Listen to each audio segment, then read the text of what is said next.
My wife shamed me at a goodbye party. She gave me divorce papers signed. Her relatives mocked me. I just nodded and left. 3 weeks later, their world collapsed. Chapter 1. The goodbye that stung. It was meant to be a simple meal. Or so I believed. I just returned from an exhausting week-long business trip.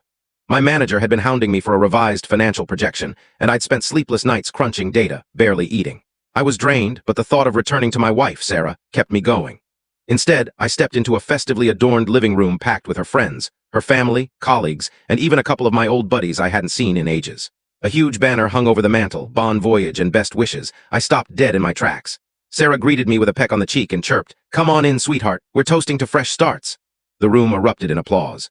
Glasses clinked, fairy lights twinkled, champagne flowed, and music played. But I was clueless about what we were celebrating. Then she approached, handed me an envelope, and murmured, "You don't have to pretend anymore. Here are the divorce papers signed." I blinked, stunned. She smirked, turned to the crowd, and announced, "To New Horizons." Her siblings chuckled. Her cousins sneered. Even her mom raised her glass and declared, "At last. Now you can aim higher, Sarah." It felt like a dream. I glanced at the envelope. Her signature was crisp, dated a week earlier with a notary stamp. It was real. She'd orchestrated this party not to bid me farewell, but to parade the end of our marriage for all to see. I looked at her. "That's it," she grinned and said. "You'll be okay. You always bounce back." I inhaled deeply, gave a faint nod, and walked out without a word. But that was the last time she or her family would ever mock me. Chapter 2.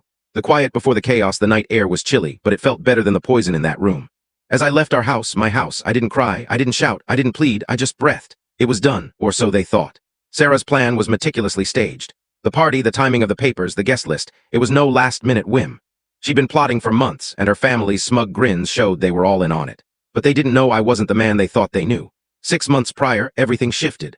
I'd been an analyst at a small investment firm, scraping by on a modest salary. Then a former client, Omar Hassan, a reserved tech mogul from Pakistan, made me an intriguing offer. "I want you to oversee my portfolio off the books. In return, you get a cut. But not a word to anyone, not even your wife." I thought he was kidding at first. But within days, I'd signed a confidentiality agreement and was managing $40 million in assets, crypto, property deals in Dubai, cutting-edge biotech ventures. The payouts were generous and swift. By the time Sarah handed me those papers, my personal account had hit $5.8 million. That's why I didn't flinch. She thought she was divorcing a burned-out office drone with a tiny retirement fund and no spark left.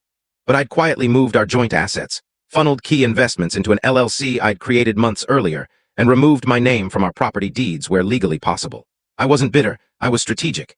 At my temporary apartment, I poured a glass of bourbon and opened my laptop.